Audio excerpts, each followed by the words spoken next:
Jaime de Amorim Campos foi criado em Guadalupe, zona norte do Rio de Janeiro. Do Jaime pequeno, eu me lembro ele jogando bola, adorava bola, ficava o dia todo na rua. O Jaime jogava bem, o Jaime, apelido dele lá era Tostão, inclusive, né? Porque ele tinha qualidade, apesar da aparência um pouquinho, na época, parecida um pouquinho com o Tostão, mas é porque ele tinha qualidade, né? O Jaime jogava bem. A gente jogou muito pouco junto, a gente jogava em times, inclusive, na época em Guadalupe, diferentes. Era muito difícil a nossa vida, né? A gente teve momentos, claro, de muita alegria juntos e que a gente pôde reunir a família toda. E eu levava ele para o jardim, ele estudava na Betel, e a Betel também ajudava em cesta básica lá em casa, né? Nessa época a gente não conhecia Jesus. E eu me lembro também que o Jaime ele era muito, ele amava muito meu pai. Ele amava muito papai pelo jeito dele.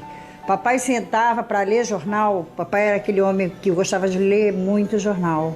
E o Jaime fazia igualzinho papai. Lá em casa, nós éramos, quer dizer, muito pobre, muito deficiente nas coisas, né? E papai era aquele homem que ele era muito severo.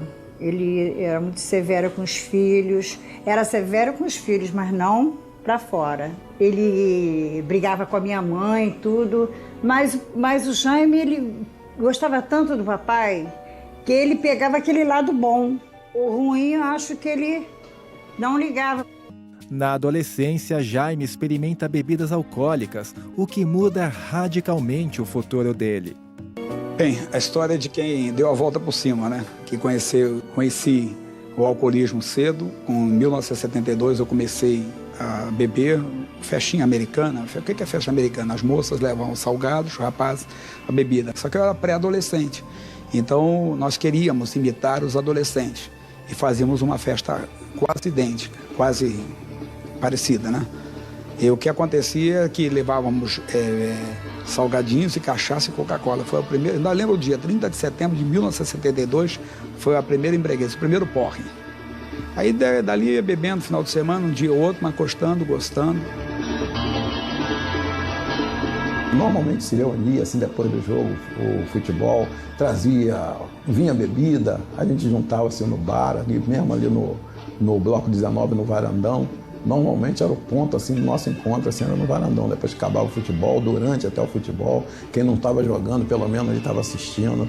Então ali no meio da bebida e tudo, e tinha aquela amizade, assim, todo mundo se reunia ali. A gente chamava até de sindicato. Normalmente ali a pessoa passava, pedia uma inteira, comprava garrafa de cachaça, ali a toda hora, o dia inteiro, de manhã até, era praticamente, às vezes, chegou ao ponto de virar até outro dia, tinha bebida, movimento de bebida, nunca faltava. Eu era garoto ainda, eu era novo, então eu tinha mais resistência que os outros. Meus amigos, eu tinha 20 anos, meus amigos eram de 30, 40, de 40, 50, 60, até 30 anos, já estavam estourados. Eu não era jovem, eu tinha resistência. Tanto que tinha um sindicato da bebida, eles me colocavam como presidente do sindicato. Eu bebia, sim, mas segurava, não cheguei em casa, meu pai notava, minha mãe notava. Não é por ser meu filho não, mas ele é crânio. Tinha bolsa, emprego. Ele ia trabalhar bêbado. Mas o pessoal parece que gostava muito dele e segurava, né? Perdeu vários empregos. Em 74 eu fiz um curso na aeronáutica, 1 ano, aí eu me aprofundei um pouco mais no álcool. E quando meu pai morreu em 75, aí eu mergulhei de cabeça. Tudo acabou ali na vida do Jaime quando papai morreu. Por ele armar tanto papai, ele imitar papai nas coisas, né, nos gestos, né? Porque o Jaime sempre foi um garoto de ler muito, né, procurar, buscar. E aí quando papai morreu, ele ficou desesperado. O meu pai era combona, né, aqueles caras que batem na tabaco e tal, na macumba. Ele caiu de uma casa. Na realidade, assim, ele nunca teve problema de loucura e tudo, mas ele queria se aposentar. É uma coisa assim, a Bíblia fala que um pecado chama o outro, né? Um abismo chama o outro. E ele queria se aposentar na época pelos Correios e se internou como se ele fosse louco. como se ele fosse deficiente mental, né? E aí dizem que ele caiu da casa, que ele também consertava antena, televisão, e falaram que ele caiu, mas a gente não sabe na realidade. Então ele teve traumatismo craniano, ficou 11 dias em coma e faleceu logo depois. Dona Teresa começa a trabalhar para sustentar os 7 filhos, mas o sofrimento se multiplica quando mais uma fatalidade acontece. Em 1975, eu perdi meu marido, dia 13 de junho. E 3 meses após a morte dele, eu perdi uma filha com acidente. Um amigo nosso da família, Vanderlei, eu encontrei com ele, ele disse: poxa, Dona Teresa, assisti um acidente há um pouco tempo aí de uma menina tão bonita. Aí eu disse: ué, aonde foi? Ah, foi na Penha. Eu digo: essa menina foi minha filha. Aí ele virou para mim e disse assim: olha, faz o seguinte, procura um lugar aí, procura. Aí eu ainda continuei procurando o espiritismo. Minha mãe sofreu muito, ela batalhou muito, ficava lavando roupa para fora, passava, vendia coisas para poder nos sustentar. Nessa oportunidade só estava aí em casa, né? Eu, Jaime e a Margarida, né? Éramos os 3 solteiros, todos os outros já estavam casados já. Então foi um período muito difícil para minha mãe, que a gente via minha mãe chorando muito, né? Quantas vezes peguei minha mãe chorando, desesperada, às vezes a gente não tinha direito o que comer dentro de casa, e principalmente depois que o Jaime começou a se envolver com a bebida, aí a coisa ficou muito ruim dentro de casa. A nossa infância foi muito cheio de problema, porque eu era o filhinho da mamãe e o Jaime filhinho do papai. E nós tínhamos diversos desentendimentos entre nós dois. Então, quer dizer, com a morte do papai, sabe que quando nós viemos perder o papai, o Jaime caiu nas bebidas, isso pra mim, e eu já estava nas drogas, sabe, porque eu sou um ex-dependente químico.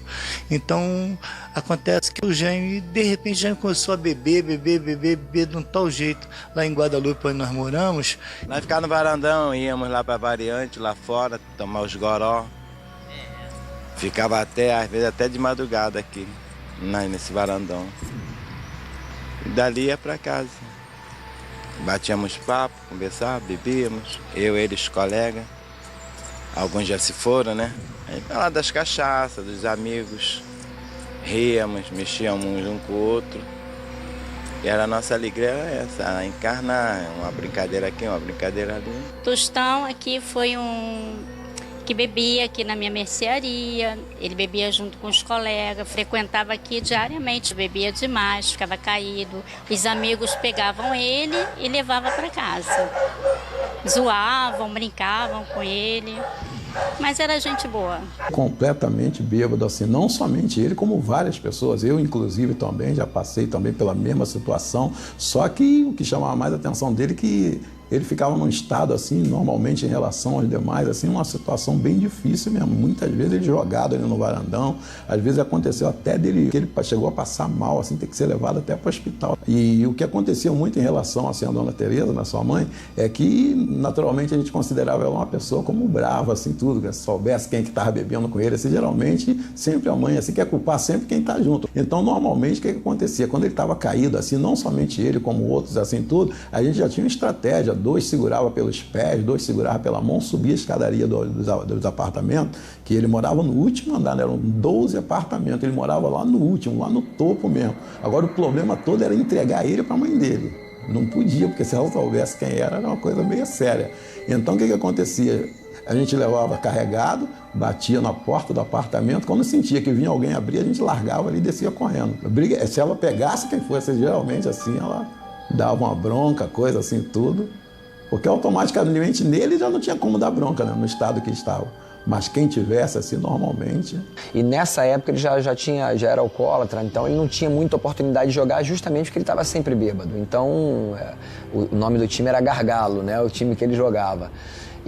Mas os caras que jogavam eram os caras que bebiam menos, né? A primeira dose, amanhã, eu tremia desse jeito aqui, assim, de balançar a mão mesmo de balançar de um tal jeito que eu não conseguia segurar uma mão só. Aí depois da terceira, quarta, começava já a acalmar. Era uma abstinência, né? Que eu não entendia na época. Em 77, no auge mesmo, no auge do alcoolismo, né? Quando eu perdi esse emprego, aí era a dependência completa, que eu tremia de manhã se eu não tomasse a primeira dose. Aí eu mergulhei, já não tinha mais horário, era 8 horas da manhã eu estava bêbado, ia dormir 2 horas, eu acordava, aí 5 horas eu estava bêbado de novo, que era 2, 3 porres por dia. Essa do sopão era uma coisa tradicional que acontecia. O certo sempre, quinta-feira era dia de sopão, porque a gente estava virando até a madrugada e tudo, é um sopão, aqueles panelão grandão mesmo assim tudo. Quando estava mais ou menos na metade, bastante gente, já tinha bebido bastante, já tinha gente que estava num estado deplorável e tudo. De repente, quando foram servir mais um pouco da sopa, a surpresa, dentro do caldeirão, quando suspendeu assim, em vez de vir o legume, veio um tênis, um pé de um tênis. Aí ficou aquele problema, e agora? O tênis todo sujo, não se sabe como é que parou ali. Também no estado que a gente já estava, não tinha como saber como é que foi parar ali. A conclusão, ainda falta uma boa parte de pessoa, como é que vai fazer? Bom, o pessoal não está vendo, botou tudo de volta, assim, que estava até dentro do tênis, assim, deixou despejar, jogou o tênis fora e deu sumiço e continuou. E foi até o final. Era totalmente possesso dentro de casa, que eu arranquei uma porta do portal assim, eu tirei.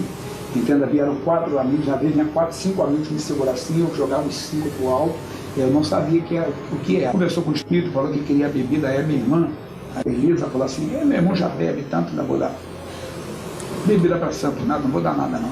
Tremia direto, tremia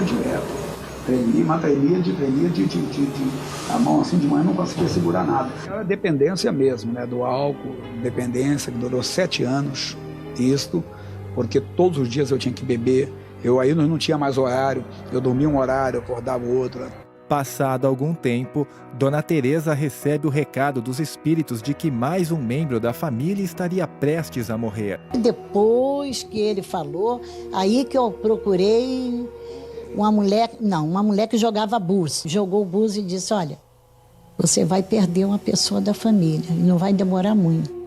Mas para você, aí ela tornou a jogar e disse, para não ter nada, vou fazer o seguinte, tá aqui, você tem que fazer essa obrigação. Eu faço essa obrigação para você, é uma mesa.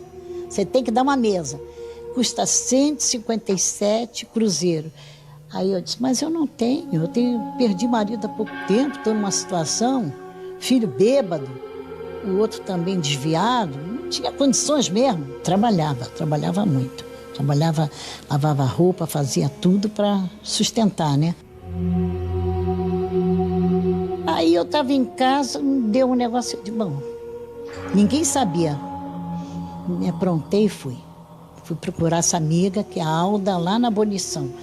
Aí fui andando, você sabe que de Guadalupe a Abolição foi chão pra caramba.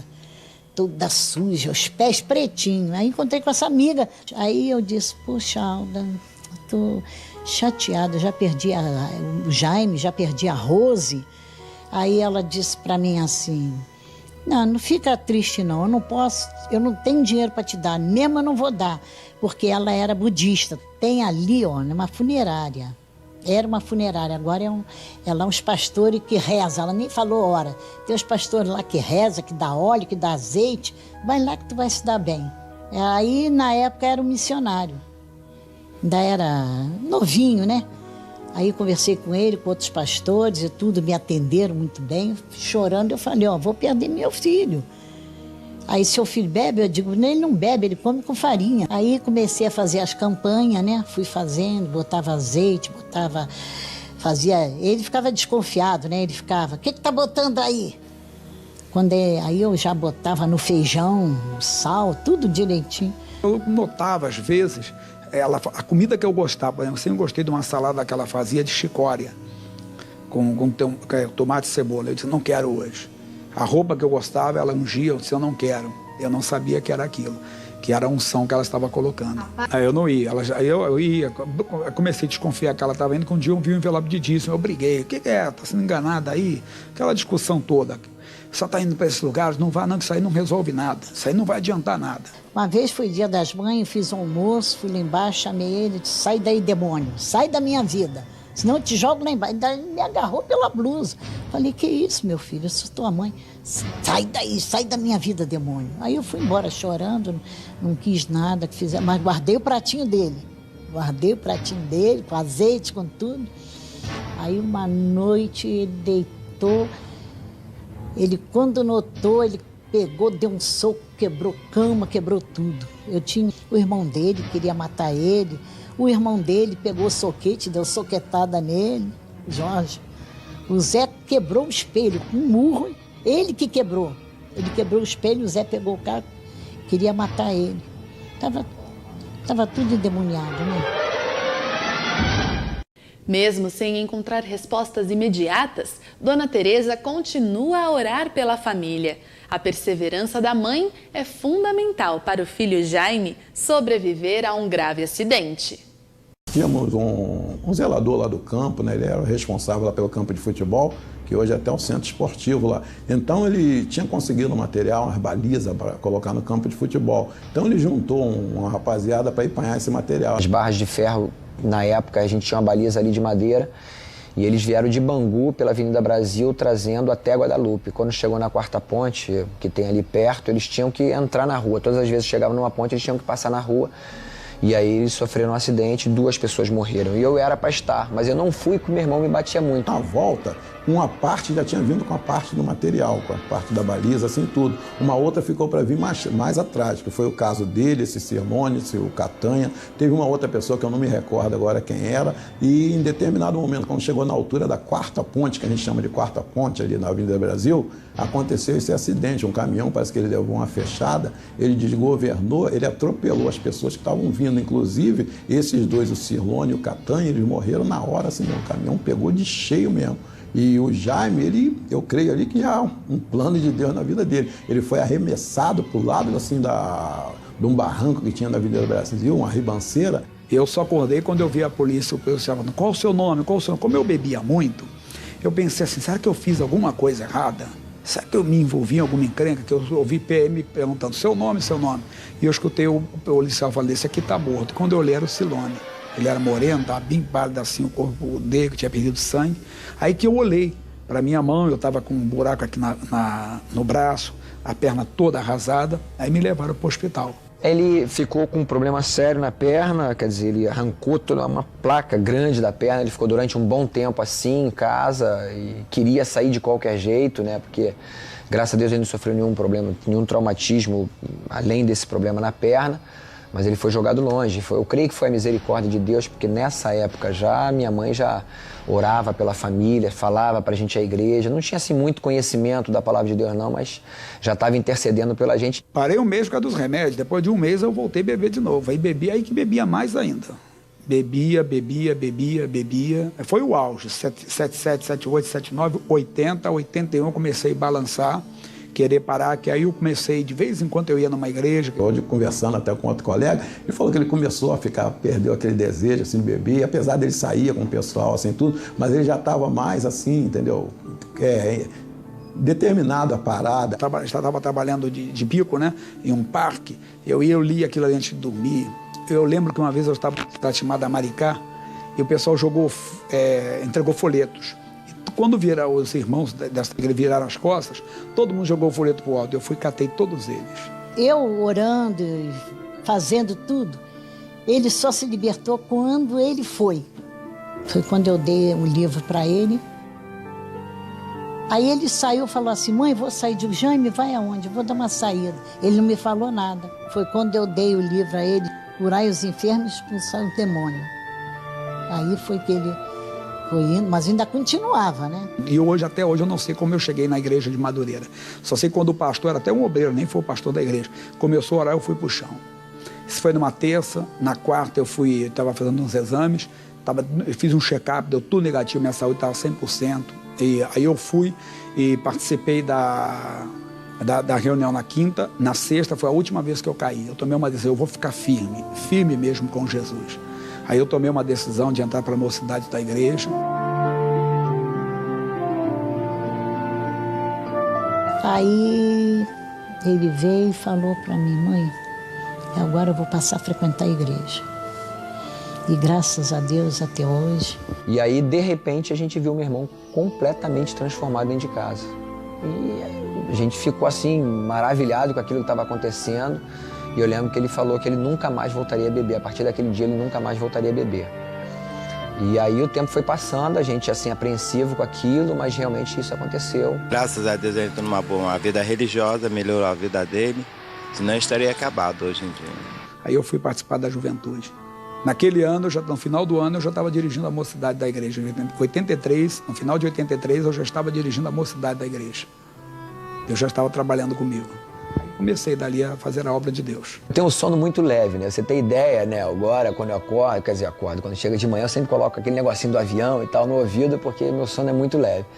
E eu chegava em casa, às vezes tarde da noite, quantas vezes eu peguei o Jaime orando, né? E o Jaime nunca conseguiu orar, eu não sei se já melhorou assim, né, nisso, ele consegue orar no pensamento dele, ele sempre tinha que balbuciar alguma coisa, né? Então ele ficava... E eu falava, ó, eu quero dormir, cara. Chegava cansado pra caramba, eu falei, pô, tu fica aí o tempo todo cochichando aí, falando um montão de coisa aí. E mal sabia eu que ele estava orando pela minha vida, né, pela minha família. E eu louvo a Deus realmente pela vida dele, porque se eu sou o que eu sou hoje, tudo começou com meu irmão. A gente não poderia imaginar, né, o que Deus pode fazer na vida de uma pessoa, o que quem era uma desgraça para a família se transformou hoje num grande exemplo. Foi demais, né? Eu fui batizada por ele, né?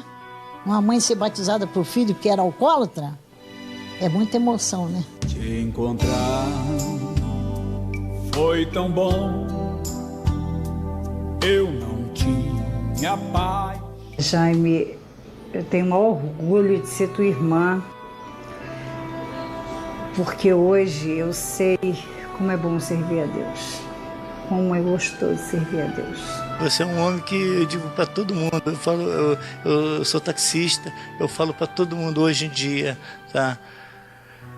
O meu irmão, né, que é um servo de Deus 100%, cara, continua assim, tenho o maior orgulho porque, primeiro que você é advogado, meus parabéns, que Deus te abençoe cada vez mais, em nome do Senhor Jesus. Estou à disposição do missionário, que foi o homem que Deus levantou realmente para me ajudar muito, e eu tenho um carinho muito grande com o missionário, não só como pastor, eu vejo ele como muito pai que eu perdi cedo.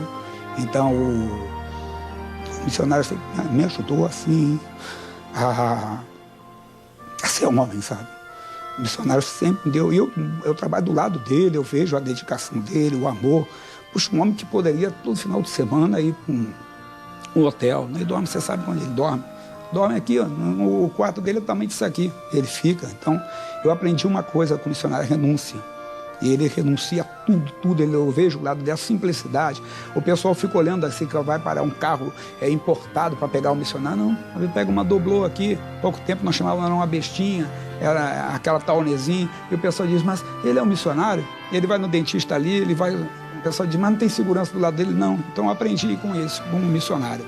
A renúncia dele me ajudou bastante. E os pensamentos de Deus eram verdadeiros pensamentos de paz. O chamou, fez do Senhor um homem de Deus, e aqui hoje estamos para dizer muito obrigado pela sua fidelidade à chamada que Deus lhe deu.